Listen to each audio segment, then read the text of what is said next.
dealing with literally billions of dollars on our kids' heads. This is about money. Yep. So when we go lobby, understand what we're fighting and the pressures that we're fighting is the lobbyists. Guys, I made Jeff take off one day of work last year because I had gone to the Senate hearing, and it gave me cold chills. It's just the evil in the room. It wasn't about our kids. Money. It was about money, and it freaked me out. So I made him go with me the next day and sit in the room. Because it's like just a bunch of mouthy moms and then all these suits over here, and it's like, well, I had my money on us, you know. I mean, seriously. It's great. I love it. It's just, that's the great thing about the fight, too, is the friendships and the solidarity. And it doesn't, political party affiliation matters not. It has nothing to do with this. Yes, babe? I think the one thing, that even if you don't understand all this, or people that don't understand what's going on, you hit the nail on the head, is money. How are they going to pay for it? You know, we don't know. That's the thing, is how they're going to pay for it. I think that is resounding talk point to even if, you know, we see all the other stuff. You explain all that stuff. But if you just got a person that lives here, is retired, they don't really have an interest in it, it's money that taxpayers going to pay for. There's two things. Well, yes, the thing that DESE did this year is they just put out their proposal for this 2014 budget. They're asking for an additional $690 million. Well, that's the beauty right now. But the other thing is the social justice card, and we'll break after this, but no, the selling real estate. If you really want to see the redistribution of wealth that I think is coming, when a school in Paseo in Kansas City, typically those values are very low on the real estate end because those schools are lacking. They don't want parents don't want their kids going to that school.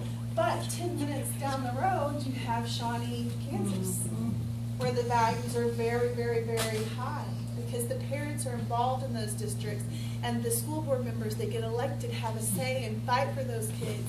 So those districts where the parents have traditionally been the most involved, those school districts are very desirable. But what's going to happen when the federal government and it's clamped down and copyrighted standards and the assessments done by the federal government, everything just goes to a norm. And what happens is those values that were high, those values that were low, there will be no differentiation. Socialism.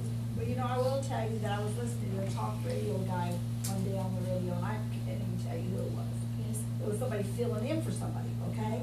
And somebody called in about the Common Core. And he goes, well, he says, I just think you guys are making a bigger deal out of this than you're saying. I'm thinking, what? And so, you know, I listened a little longer, and then he went on his break, and then he comes back on and says, man, I'm typing this in. You would believe all the information about it. By the next day, even though he was still filling in, he was educating people about it. Because somebody, one woman called in and told this man about it. Yeah. And then he started researching it, and the next thing you know, he's all against. Yes, that's right. And that's the thing, when I tell all of you, don't take my word for anything. You guys know the truth on your own, so you can tell your friends and your family. And don't ever listen to the talking heads. Just look at this hand over here, and I'm just like, are you enough already at the rigorous? I just call it rigor vomit. Because they say it like a million times, like we're going to go, okay, rigor, okay, good, I love rigor. Dave. I just wanted to say that I've talked to my representative a lot about this. And what you're going to run into, for those who are for Common Core, will say, well, the professionals say this, so I have to lean towards the professionals. Remind them, one, you're the voter that helped put them in office. Remind them, two, it's your taxpayer dollars he's fooling around with. He works for us. He doesn't work for the professionals. Drive it into their minds. Let them know where you're coming from. When I walk in, he stands up. Well, and her representative is very much for it. The people that we have the most difficult time with in Jefferson City are the retired superintendents and teachers. The Missouri School Board Association, this is what's so sickening. When you get elected to the school board, you have to go get this law that you have to have, isn't that right? Some seminar or something. But the Missouri School Board Association, which is one of the biggest lobbying entities in Jefferson City, they're the ones who do it. And your school hires them to be their policy advisor, but they're the ones lobbying lawmakers for policies, and they come into, so the big one right now across the state that I'm seeing consistently is doing away with public comment. They're doing that, I think, because of Common Core. And so they're saying, well, it could be very dangerous. We've not had any lawsuits yet, but if we did, so school boards all across the state are aligning their policy to dismiss public comment. And a lot of them have done away with it, largely. Yes, Natalie? Oh yeah, I was just thinking, speaking of like the word experiment, the other day in class, our new thing is go on the internet and we watch videos that other people teach us, and then we do our work. My teacher doesn't teach us. And so I asked her why we did that, and she said, oh, we're just doing an experiment. And I said, I'm not an experiment. Like, I said to her, I'm not an experiment. She's like, oh, it's okay. And that just makes me mad, that word. Well, that's a great point, because right now what we see is Pearson is piloting their SBAC test, okay, because they're creating the test, Pearson. So the federal government is funding it, Pearson is writing it through a grant from the federal government. But what we are doing, and we didn't pilot it in Camdenton, but kids are being used as experimental guinea pigs without the knowledge of consent of their parents. You can't do a pilot without the consent. But I thank you guys so much. John Beckett? Yes. One more thing. Yes, John Beckett. If your school uses MSBA, your tax dollars are paying for that. For our school board members to be indoctrinated to take away your No, and rights. they are also lobbying your legislators. And they're, used to be the president of Missouri School Board. He was president of it. it's a very dangerous thing, the MSBA. Because as I travel and I see the influence, and schools pay their dues to have legal advice, they are the biggest lobbyists, some of the biggest in Jefferson City on the education front. They are the head of the dragon, in my opinion. Yes? So once again, we'll sign up our email on this list. Yes. You can email us and say, call today, email today, Yes. tell 100 people today. Yes. Or I'll give you preemptive, like what I will remind you to do in the subject area is, we need letters today, or we need you to sign a witness form, or can you be in Jefferson City with your kids? Bring your kids with you. I'll bring mine. I'll take mine out of school. Do you know what I say is really cool? When you go to Jefferson City and take your kids even out of public school or if you're homeschooling, you're teaching them what the Constitution really looks like in living color. You're teaching them what their First Amendment looks like. Okay. You're teaching them about their 10th Amendment. So you're saying sign a witness form, do this, do that. How are those, where do we get those? How are And those I will available? email you a link. That'll come from me. Okay. So what happens is we have a guy named Ron Calzone from Missouri First, I think was what, yeah, he's awesome. I love him. He's a Second Amendment guy. He's a great guy. I love him. But he's a big lobbyist. But what happens is he's a super genius when it comes to the computer stuff. So he'll email a link. You can do it all on a smartphone or your computer. And so you can just type your testimony. And a lot of times he'll tell you even what's a title list, But then what happens when those come back on a map, it shows the representatives where their letters are coming from. And I've seen it carry in as many as almost 2,000. And literally, what'll happen, we'll only have like 48 hours to get our letters in. But what happens is you take that link and you blast it out to 10 people who blast it out. And it's powerful. And it can be Second Amendment stuff, it can be education stuff. But when we say we need help, and for people who can come to the hearing and pack out, and the sit-in will be a big deal because a lot of us will take our kids out of school for the sit-in. And that will get a lot of attention, and we need lots of bodies when that happens, probably in February. Will you do this again before that? What I just say is I am so loaded, unfortunately. And Jeff doesn't even know what my November looks like, because I said, I am done after October, I am so done. I accept frozen meals. Lasagna's good, anything that heats up well, anything. I have 2 more that call me today, and it's so hard. But I'll tell you this, because it's home, it's easy for me. But what happens is if you'll organize, if someone will organize and set it up again, then a lot of times the subsequent meeting is like twice as big as this, because people feel urgency once they see it. And it's so much bigger. I haven't even had time. I'll tell you this, let me tell you this. In Springfield on Saturday from 9 to 1, we're having a regional conference. And if you really want to learn it in depth, if you are interested, it's phenomenal. I learn something every time I watch that little Facebook page. It'll teach you a lot if you want to know. And we're winning. I mean, if it can be won, we will win. David killed Goliath. Amen, sister. Yes. What was the Facebook link?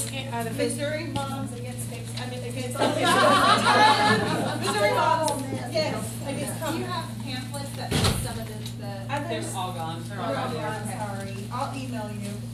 Okay, so in the instance of the questionnaire, as the kid logs in, and then there's the data collection questionnaire Yes. before they can go to task 2. Yes. If a child is refusing those questions, Yes. what kind of, is there disciplinary action taken towards them? What's happening if the child is actually educated and refusing Well, Natalie, these experiments? and Natalie, she, like the other day, said on a math problem, for example, she did her math problem and typed her answer in. Hey, Abby. And she typed her answer in, her answer with numbers. And then it wants you to use words in a paragraph, and she just not doing that. The teacher, of course, is upset because that would reflect their assessment. Yeah. So the hard part is we don't know yet. But that may be where you get a home visit because they're scoring, we don't know. But that's where we have to assume the worst, to be honest. But so far, Natalie is really good about knowing her rights and what she can and can't do. So far, no one's really given her any trouble.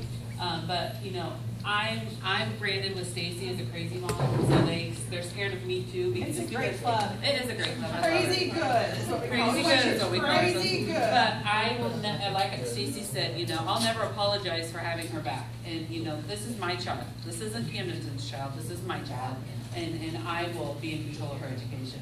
And so far we've had no problems. When Natalie says I'm not going to answer that or I'm not going to do that, they have respected that and gone on. So we just don't know yet because in my opinion, until the assessments really get put in place with that bookend, it's all fun and games right now. It's fun. There's no child left behind mandate. The teachers they're just teaching standards. And it's like if the teachers don't know what that no child left behind waiver from the governor signed, there's a new assessment system building like a crescendo that's about to slap them upside the head when those assessments get put in and that's a bad place. thing because the teachers don't know. They have no idea. They don't know what's coming. Right now, they just know there's uneducated. Right, they have been told talking points. Is there a hidden clause in the registration forms when you sign your kids up for Camdenton that they can do like the retina scan for fingerprinting? Let me tell you this, I'm so glad she asked that question. Clause when you sign your kids up. Let me- Register your that allows Camdenton. Write this down though, let me tell you this, you have something called the Hatch Amendment. Okay, write this down, the Hatch Amendment, and there are opt-out forms that are being, that a lot of parents across the country are starting. HATCH is called the Hatch Amendment, and it is a federal law that was drafted in the late 1970s that says you should be able to see any material your child sees, test, but here's the deal at Camdenton, and this is why they hate me, because I can read the documents, I know what's going, I know what they say. But here's the problem. What happened at Camdenton was when you sign the internet use policy, okay, this is what happens. When you think there are built-in protections in that, what happens is you assume that. But what you don't realize, and I know this for true, John Beckett knows, we were told this.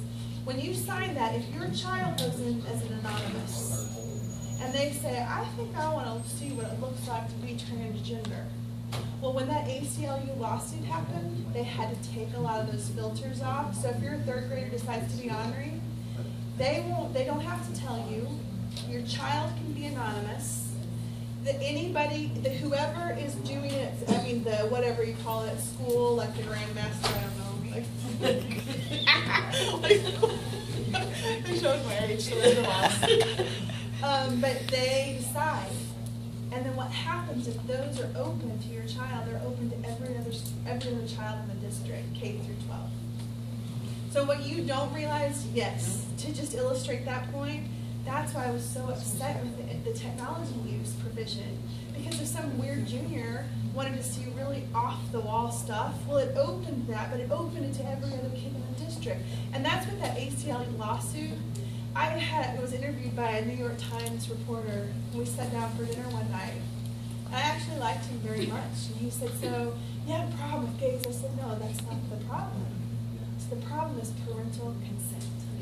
Because in library materials, it looked like one thing, and there was specific policy, but I, as a parent, I protect my children at home. They shouldn't be able to go to school and have the information superhighway opened up to them without my knowledge or consent. That's what makes me mad. That's why I'm homeschooling. So Where do we find the Hatch Amendment paperwork? if you just Google it, Okay. it's all over. And then There's you turn that also in when we register? what I'm going to do for my 2 older kids, I'll tell you, it's called the opt-out form. And what you do is you will have to take it to every single class, and it talks about data gathering. If you go to the Missouri Coalition Against Common Core, all those resources are on that website. But you'll have to take it to every single teacher. It talks about data collection, their privacy. And so I told John Beckett today that I'm about to do it because I've sat in these conferences. And even though I talk here, there's another lady named Mary Byrne who is a doctor of higher ed. She's passionate about learning, and she's my mentor.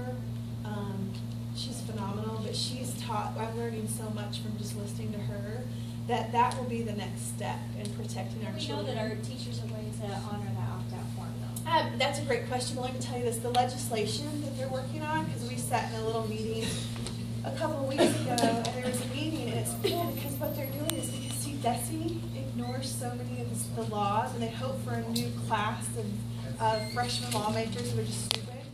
But what we're doing right now is they're drafting legislation that will make punitive. So if you find out the data has been released from your district, there'll be a $50,000 fine per episode to go to the prosecutor's office to prosecute your district. So we're working on very aggressive legislation because, so it's, we're mean moms. Anybody else want to be included? You know, ACLU was started by a comic. Yes. Yes. And even the It's like a office. Yes. There's all these little names. And even with the ACLU, though, they're having major issues with all the data collection on this, which is scary. I thank you guys. If you have any other questions, God bless you for coming tonight, and we will do another meeting.